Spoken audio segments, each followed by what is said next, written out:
are war games. Whoa! Good God! Huh. What is it good for? Absolutely nothing. Huh. Huh. Huh. Yeehaw. There you go. War games, ladies and gentlemen.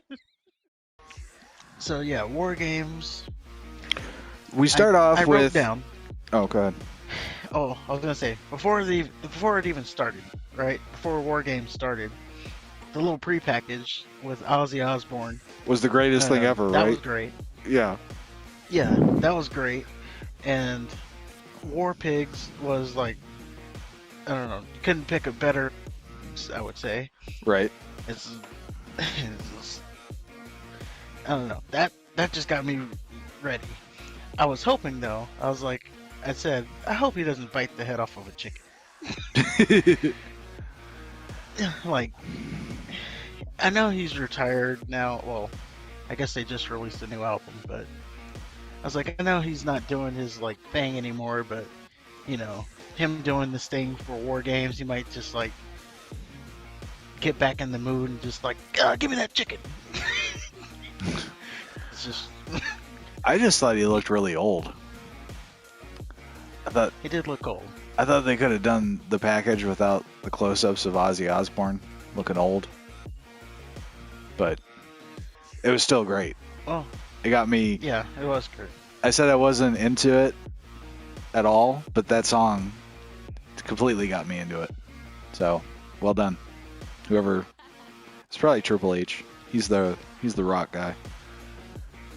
Yeah, and at one point he gets the guitar. Never once was he moving.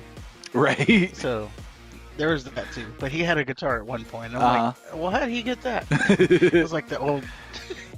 It's like the old Biggie songs when he was not moving ever.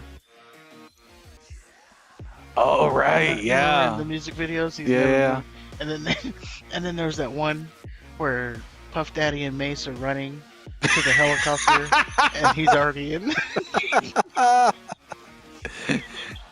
wonder if that's where Steven Seagal got a lot of his action ideas from. Could be. Because there was one movie where he outran a drone, and this is late Steven Seagal. This isn't like you know above the law Steven Seagal. This is well-fed Steven Seagal. So, but yeah, so we have the really awesome video package with Ozzy Osbourne. We got War Pigs. If you like that song, check out the cake version of War Pigs. It's pretty good. Cake? Cake, yeah. Like the food? Yep. Okay. I'll send it to you. And I actually wrote down, I sure hope that the intro with Ozzy isn't the high point of the show. Because I totally could have seen at that point that was like as good as it was going to get. Like, oh boy, it's going downhill from here. Right. So we start off with Team Bianca versus Team Damage Control. I wrote that Becky looks normal. Although I kept waiting for that stupid shoulder thing to fall off, and it never did. So, shout out Yeah, I to was her, like, Taylor. is she gonna wrestle in that? Right. Like, what if that pokes somebody's eye out? I don't know. I don't think it was hard. Well, clearly, It was definitely but distracting. right. So we start off the night with the women's war game match. We have Bianca Belair and Dakota Kai starting out the match first. We then have Io Sky joining the match, so we got the 2v1 versus the tag team champions versus Bianca Belair. They controlled the match as you would think they would. After Sky, we had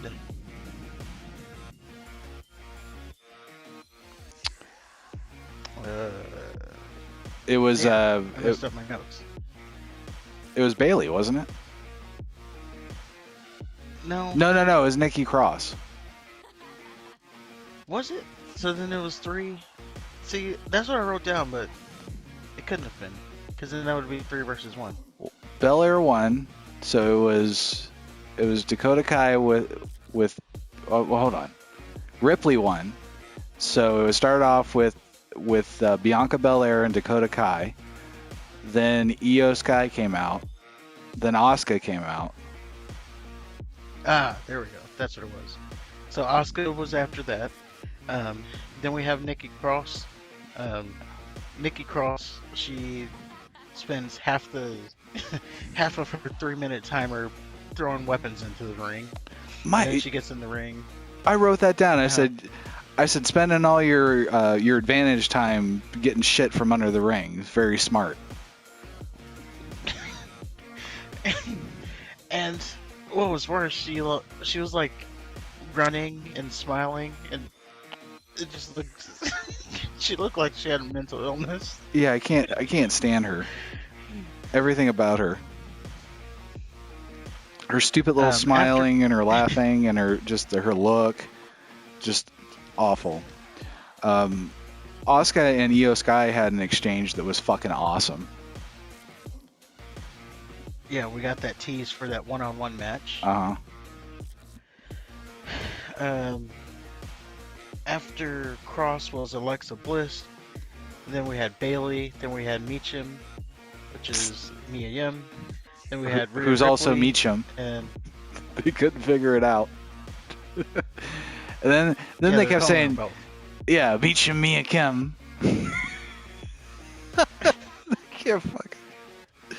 I don't like her.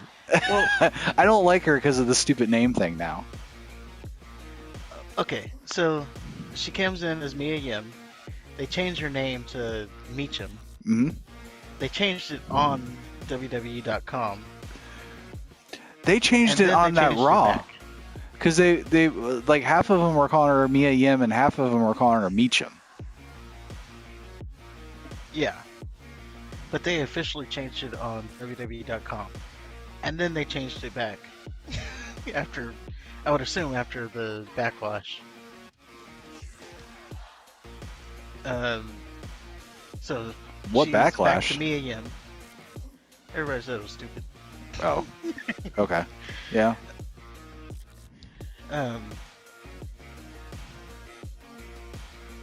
Like, I think even to the point where she had to say, "It's just a name, chill out." Okay. It is a dumb name. It is. And then finally we had Rhea Ripley and Becky Lynch were the last two. Then that actually starts the match. Did you see? Did you see Bianca Belair breaking that kendo stick over her knee? Yeah.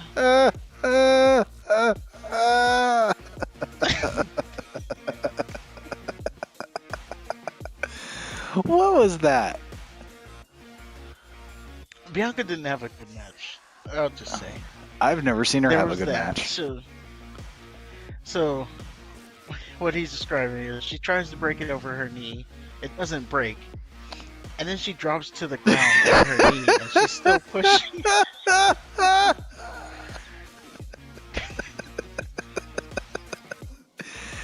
She's the strongest. Yeah, like she was really struggling with breaking it, but she was committed to breaking it because she had to break it. I would have just let it go. And then Nikki Cross is laughing at it. Yep. Why wouldn't you be? I was laughing at it. There was also a botch early where Io Sky was gonna do like a double knee, a handstand into a double knee onto Belair, and she couldn't get the handstand part and she fell. Yeah, that was awkward. And like it cut to Bailey, and they were laughing from the cage. They were laughing at it. Yeah. There was that. There was another spot that I wrote down where. So there was a spot where all four corners The ladies were in all four corners, and they were gonna do like a suplex sequence, Okay. and there was a moment where Bianca Belair is over there trying to. She's about to suplex. I think she was doing Bailey. Doesn't matter. But there's a moment where the camera goes to her, and you can see her looking around for her cue to start the suplex. Like, Yeah. that She's was awful. ridiculous. I don't understand. I don't understand why everybody's saying how great she is. She's fucking terrible. She can't sell. Her wrestling shit. They say she's the strong and shit, but I mean, whatever. Then they did that ridiculous spot where all the girls are in the corner, and they tease Bianca going to powerbomb all of them. Give me a break. Oh yeah, that Tower of Doom thing. Yeah, give me a goddamn that break. spot. Yeah, it's done all the time. Yeah, and I never get it anyway. Like, I don't know why we do that spot. Like, Bailey am I also supposed to believe that the person at the bottom is doing like suplexing everybody or something. it's just Like, it's the dumbest thing ever. Who's doing the offense there? Well, it's supposed to make the person at the very bottom look super strong. But I'm sorry, Bianca Belair cannot fucking powerbomb 8 women at one time. Well, luckily she got interrupted with a kendo shot. Thank Kendo God. stick shot. There's also a spot in this where there was a EO did a backflip off the top of the cage. That was awesome. It did look like Bianca almost tweaked her leg, like broke her ankle. That's even She better. didn't, though. if she's gonna be missing some time. No, that's mean. She I don't want her to didn't, get but hurt. it looked like it. But yeah, those are my takeaways from that match. Yeah. I do want to have some positive things to say. Number one, I would say Alexa did look pretty good in the match. For Alexa, Okay. that's being positive. Like, I don't know. Usually her offense doesn't look impactful at all. Today it did. Okay. That was positive. And Bianca was wearing shorts. That's positive. Rhea Ripley was wearing shorts. That's another positive. So there's my positives out of the match. Rhea Ripley wasn't wearing anything. You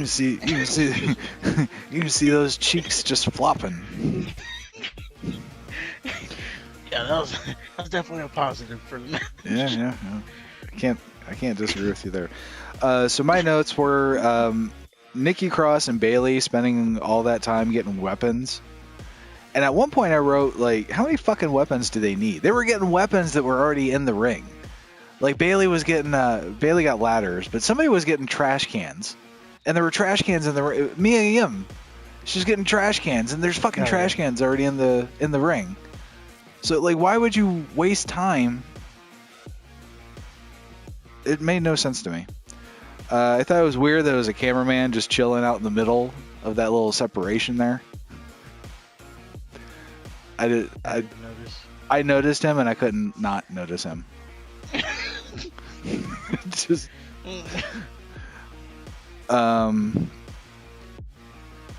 Becky Lynch really annoyed the fuck out of me. Like, she's basically like John Cena, just in female form. Yeah. And I'm glad that Ripley put a stop to Super Becky. Teasing Belair, powerbombing everybody we talked about. The handcuff idea, whoever thought of that should be fired. Like, I don't know, how are you gonna get handcuffed with your own handcuffs? It was taking too long to set up anyway. Right. This is dumb all around. They were struggling so hard with that. The spot where Mia Yim was on Ripley's back, and then Ripley just dove into the ladder. That was amazing. Dare I say, awesome. Oh, I did. I did also write down. What was the other ladder there? Because they didn't use it. Right. Yeah, she got 2 ladders. And yeah. And then Super Becky did a leg drop off the cage. And Damage Control, you lose yet another match. Of course you did. So I gave it 2 bags of chips. Get rid of them. I gave it. I actually gave it a 1.5. Okay. Yeah, I did a half. It just seemed. I don't know. It seemed like they were just like a spot fest, if I would say. I don't know. There's something off about the match, and it wasn't just the botches. It was just. I would almost say it was like overly choreographed. Well, it is. I mean, it is the women. Like their shit always just seems like more like a dance than an actual fight. Well, that one was. But again, shout out to Rhea and Bianca for the shorts. I think. Well, and I think Rhea looks like the most legitimate. Like out of all of the women there, Rhea was the only one that I could believe would be an ass kicker.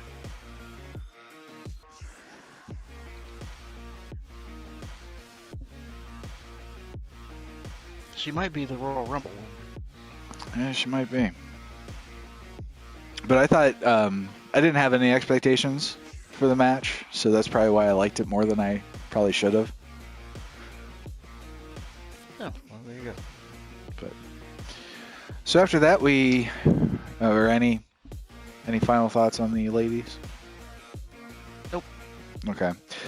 After that, we have AJ Styles versus Finn Balor. Yes. We have AJ Styles versus Finn Balor. And full disclosure, I actually ate dinner while this match was going on, so I missed most of it. It seemed like it was just a match.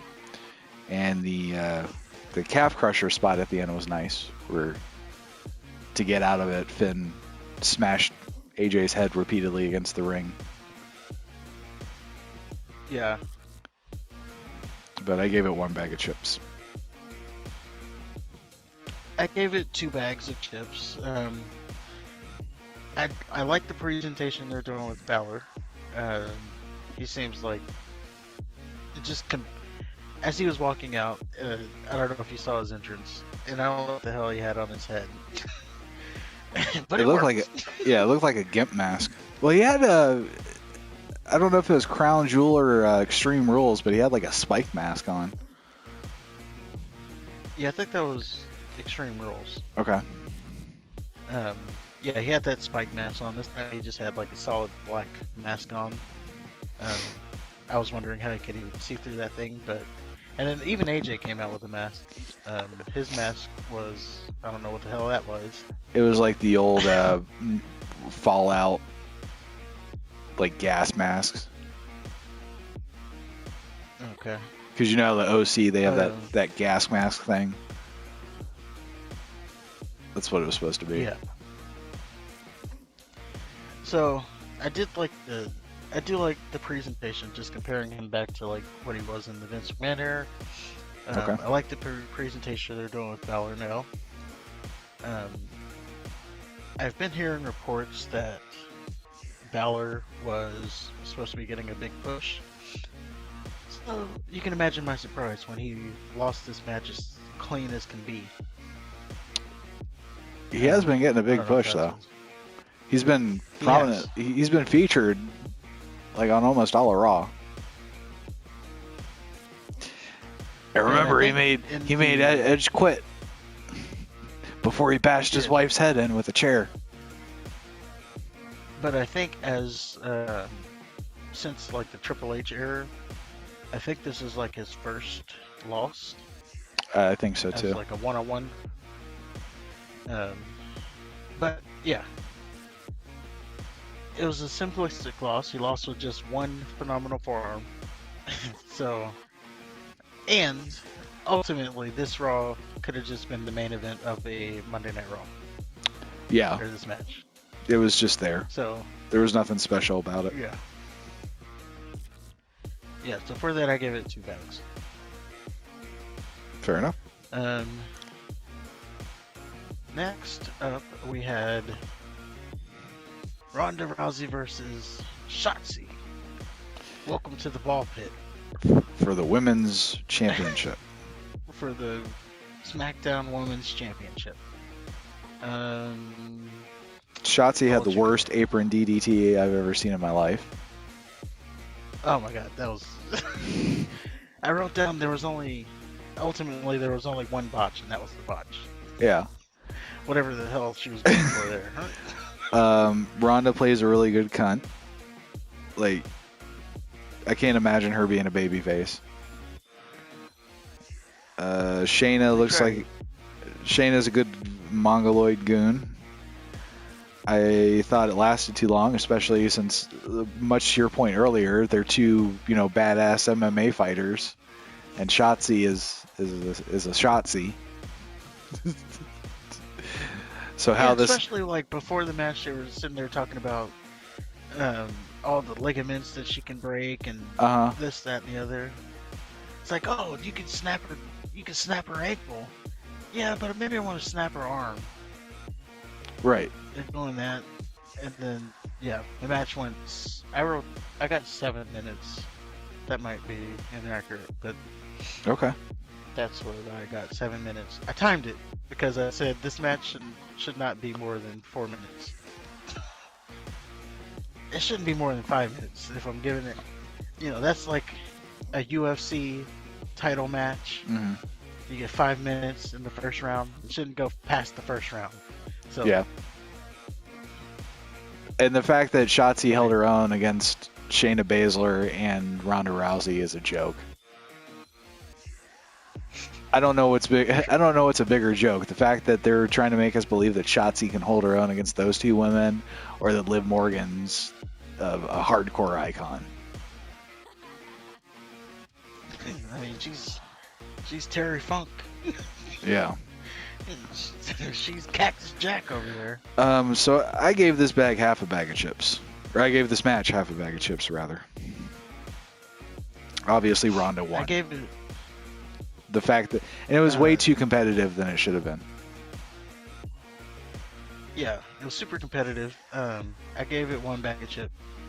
I also wrote down that as competitive as this match was, and you got the ballsy badass, I don't know how many times they needed to say that, she got in the armbar and tapped out immediately. Like, there wasn't even like a struggle of, oh, I'm gonna fight out of this, or I'm gonna try to get to the ropes. Like, There's no drama soon or suspense. as Yeah. as soon as she got in the armbar, she started tapping.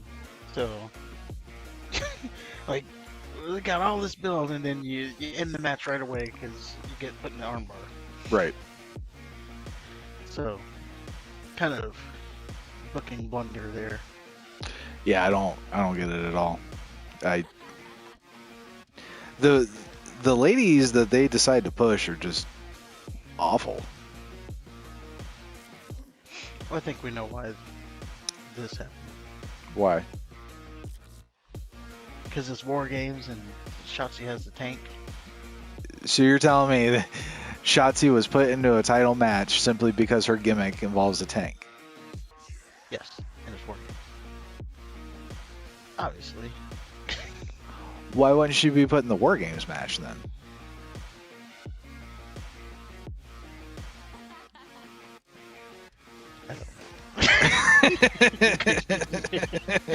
Good point. Okay. Good point. Next up, we got... No, that's a good point. Okay. So we're just gonna move on. Okay. Next up, we You got me. we got Rollins, Lashley, and Theory for the U.S. title. Yes. This actually was my match of the night. Well, up until this point, it was my match of the night. I Yeah, don't know about overall. Um, it's at least a again, tie for the best Theory, match of the night. yeah, Theory's just continuing to prove that he is a great wrestler. You I already know Rollins is great. I love how the match started, where Lashley immediately dumped Theory outside, and then Rollins ran past Lashley to do the same. Oh yeah, I'm like, oh, here we go. the continuation of shitting on Theory, but it actually, like, everything they did made sense, at least to me. Um, they did a good job neutralizing the third person. What is Braun Strowman doing?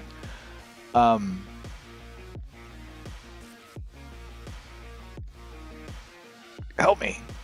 I lost it. they did. They were neutralizing the third man. Yeah, and I liked how Theory wasn't running away from squaring off with Lashley. Like there were times where he would get Seth Rollins out of the way and specifically go after Lashley, so he wasn't, playing a chicken shit. Yeah. There was a few spots in this match that I thought were really creative. There was the one spot, the ending I thought was pretty creative. It involved all three guys. Um, we'll get to that in a second. And then there was another spot where Theory and Lashley were both on their hands and knees, and Seth Rollins ran and jumped off of Theory's back and hit the stomp on Lashley. I thought that was pretty creative. I felt like he's done that And before. I don't remember if he has. Okay. And then the ending, you have Rollins. He did a top rope suplex, which usually goes suplex into a Falcon's arrow. Mm. So he does his top rope suplex. He rolls through, goes for his Falcon arrow. He picks Theory up, gets hit with a spear by Lashley, and then Theory falls on top of him for the win. Well, he rolled at the last minute. It's like with the last sap of strength that Theory had, he had enough ring awareness to just roll over onto Seth, and pick up the win. And I had to watch it more than once because I didn't know. Like at first, I thought it was stupid, and then I had to sit on it for a minute. But then the more I thought about it, and the more I saw it, I like it. I think it's a really good, clever way to end the match. Seth didn't lose outright. Bobby Lashley didn't lose outright. Theory didn't win outright, but he still won in a way that was convincing. It was great. I like there's a part where Lashley threw Theory into Seth Rollins, and the commentary is like, Lashley just literally used Theory as a weapon against Rollins. Oh yeah. Thought that was kind of funny. I know I just shit on the commentary, but I gotta give them credit where it's due. Always fun watching Lashley toss around two grown men, because there was a point where he was just having his way with both of them. It was great. Yeah, there was a point where I even laughed out loud when he had them both in the Hurt Lock. Right. Like, okay. Theory was just like trapped. Right. I honestly thought that was going to be the finish, and I was about to get pissed. Well, I mean, it would have been creative if he was trapped. I guess, but still. Yeah, and I even wrote that it was a weird finish, but at least it was a clean one. Like, there wasn't a rough bump. It wasn't like a chair shot. It was a legit win, but it still gave the people in the match that lost a reason to still. They still have a reason to go after the title. They still have a bitch. Yeah. And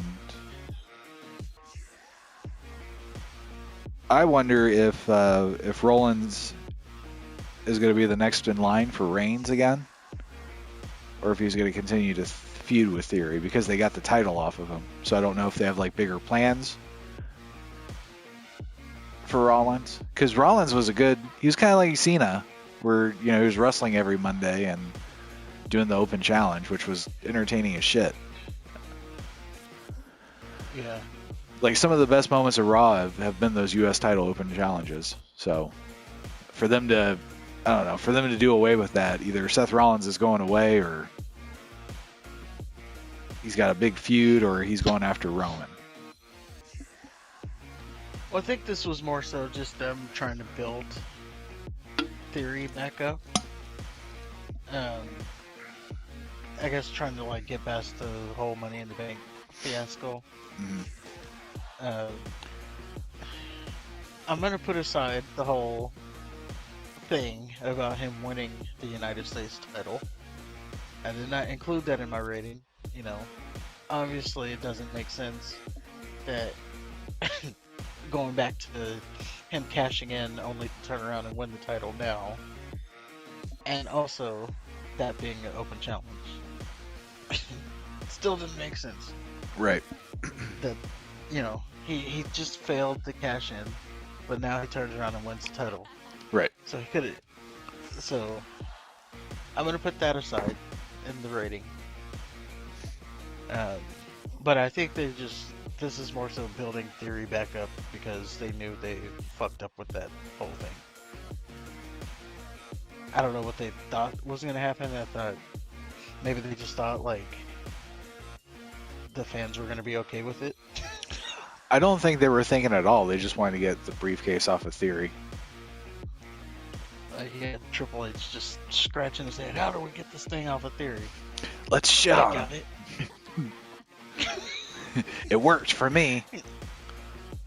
Yeah, so, well, but now he's turned around and won the title, so, good for him. Yeah, we'll see how. I gave the match 4 bags. I gave it 3.5. So we're actually pretty on par with the ratings this time. We are. I guess to spoil what was in the opener, obviously both the ladies' matches have gone through, and we have no Sasha Banks, so spoiler, she didn't show up. There was a report that they muted the crowd because they were chanting. I didn't hear it. I wasn't listening that close. But apparently there was a Sasha Banks chant because they were in Boston, and that got muted. Well, And it got muted. Muted. Go ahead. Huh? I was gonna tell a bad joke. You go ahead. I was just gonna say, the only time I heard him get muted was when Ronda Rousey said something. Said something about being the baddest bitch or something, and they muted it. I know Becky Lynch called. Oh no, she said, "I'm the goddamn champ." That's what she said. I'm the goddamn champ. Oh yeah, there was a part where Ronda said, "I could beat you with my feet."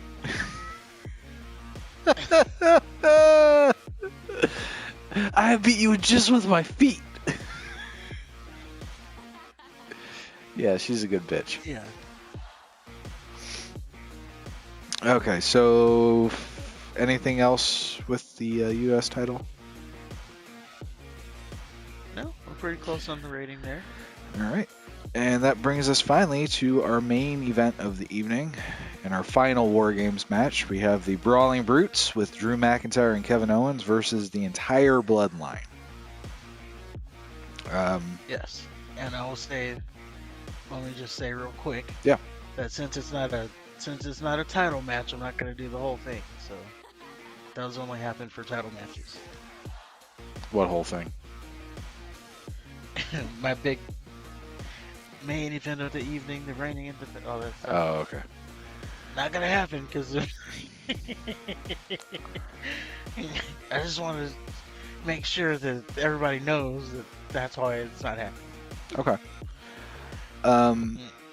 I thought, my notes were Kevin Owens in the dusty shirt was a really nice touch, since he's the one that invented the match. I thought that was a nice little nod.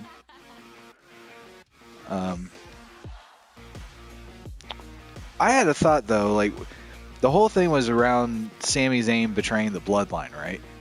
So let's say for shits and giggles, let's say Sami Zayn does betray the bloodline. What does the bloodline lose?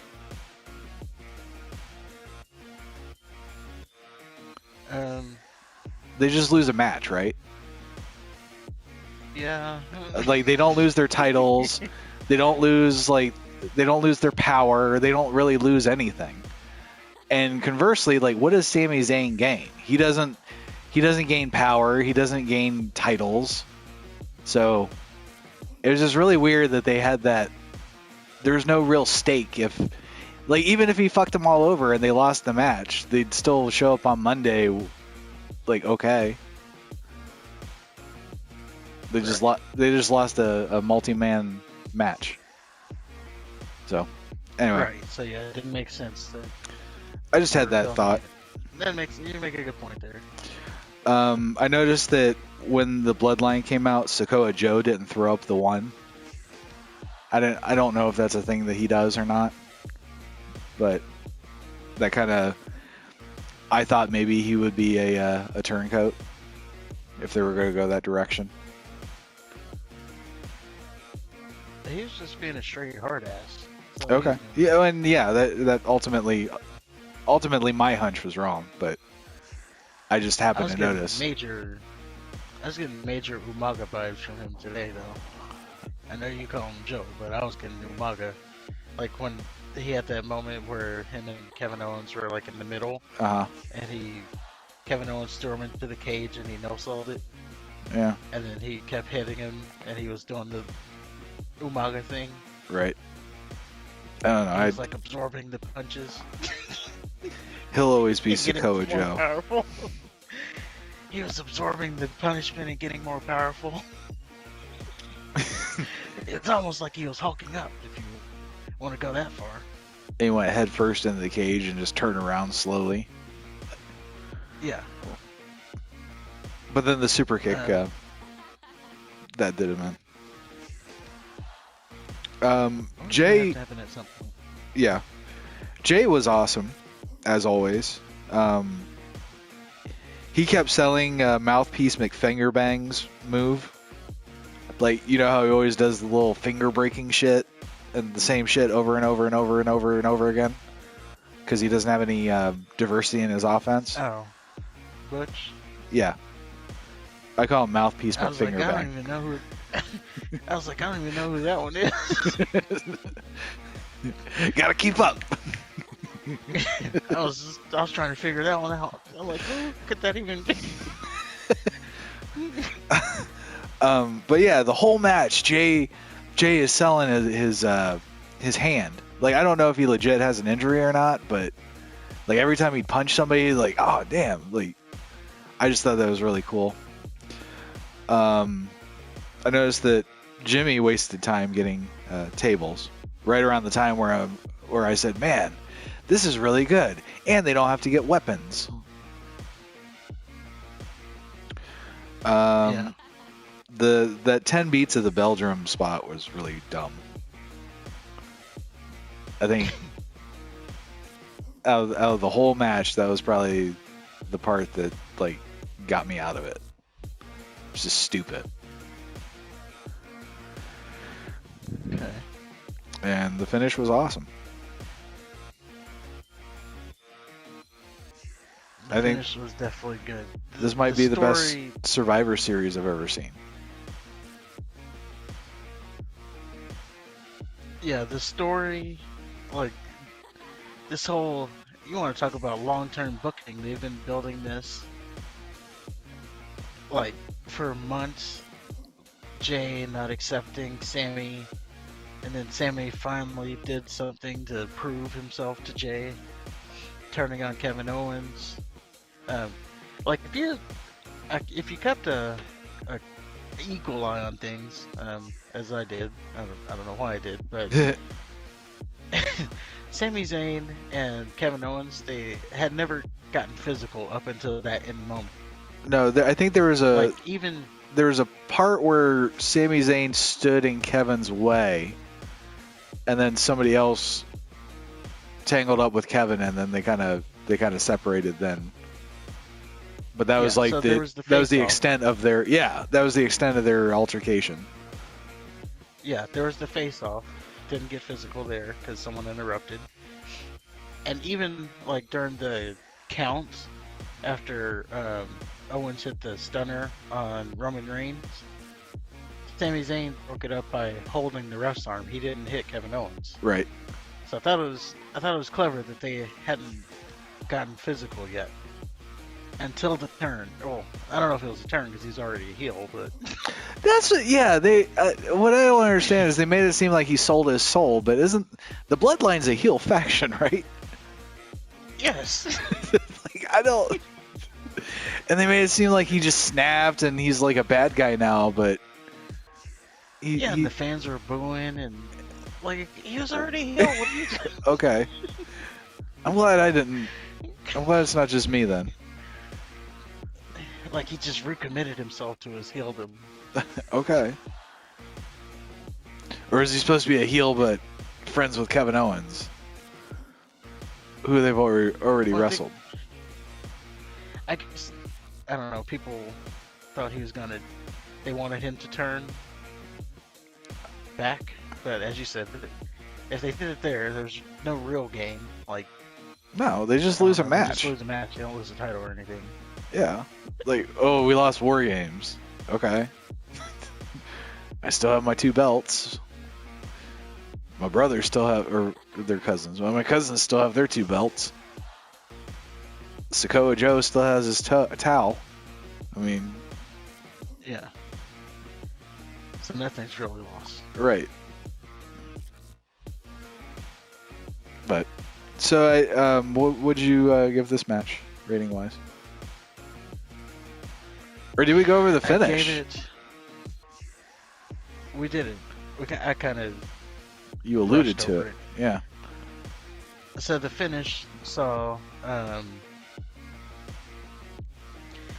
The finish saw Kevin Owens. Who was he? I don't know. He stuns Reigns, and Sami Zayn comes to break up the count.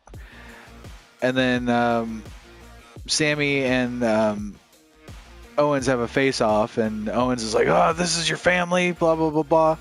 And then one of the Usos tried to super kick Owens. Owens catches the kick, which leaves an opening for Sammy to go for the low blow. And then it looks like he asks Reigns something. I don't know if he asked for permission or like, "Hey, do you believe me now?" type thing. But he gets something from Roman, and then he gives a hell of a kick to Kevin Owens, and it's kind of like the betrayal. Kevin Owens is shocked, and he's leaning against Sami Zayn, and then he throws him on the ground and gestures for Jey Uso to hit him with the splash for the win. Yeah. And your War Games survivors are the Bloodline. Yeah, and then post-match, Jay and Sammy finally embrace in a hug, which got a huge pop of Usi.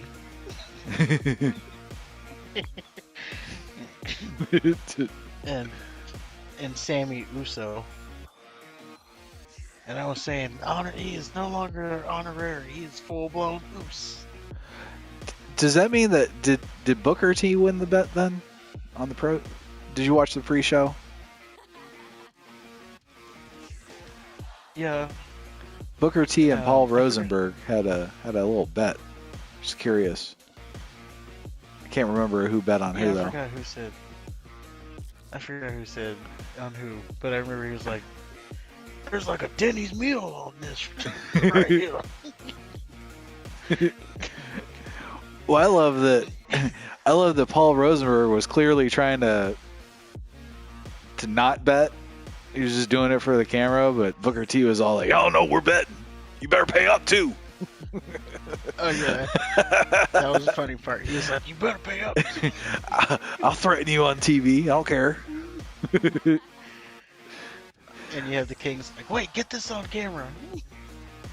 It's like, put your money where your mouth is.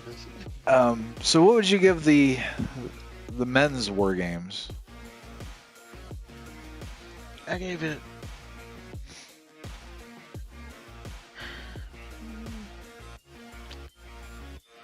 I'm thinking. I put it at 4.5. Oh wow. I still can't do 5, and just all in all, the build up, the whole story has been led to this moment. So we got the payoff. Yeah, I give it 4.5 because of the story. I gave it 4. Pretty much for the exact same reasons you did. That, and I kind of didn't expect the Bloodline to win. I did think that there was going to be some shenanigans of some sort, but none of that happened. So it looks like the Bloodline's stronger than ever, unless it's a long con by Sammy. I did think we were finally going to see the Bloodline take a loss. Just because this would be the one moment to give them a loss, right? Since it wasn't for anything ultimately. This is the one time. I don't know if you still pin Roman because he's got that streak going, but you can at least have them take a loss, right? Look vulnerable. I guess this is ultimately building for.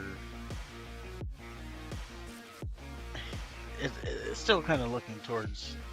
They're building all this for The Rock to, I don't know, take the Bloodline down. If it's not The Rock, I don't know. I don't know who else it could be. Why would The Rock take the Bloodline down? I don't know, because that's the dream match that we've been building this whole. Like, this is what it's been supposed to be building to, because Roman Reigns is the head of the family, and then The Rock says, "No, I'm the head," or whatever he says, and that's what they fight over. Right. It doesn't make sense to me that somebody who's not even going to be there the night after is going to take the Bloodline down. I can see them having the match and having a good match, but I just don't see. I don't know. It doesn't make sense to me for The Rock to do what he did to CM Punk. Yeah, and I don't know how this ends, this whole Bloodline thing. I don't know if it should end yet. It's not getting stale. Nope, not at all. And I did say, and I'm looking at on the other side, like what happens after this is over? Right. We get Raw. That's what happens. So this might as well keep going as long as it can. Yeah, clear. I mean, there's a reason why they're the main event. The Bloodline is clearly the best of all of WWE right now. Maybe of all of wrestling.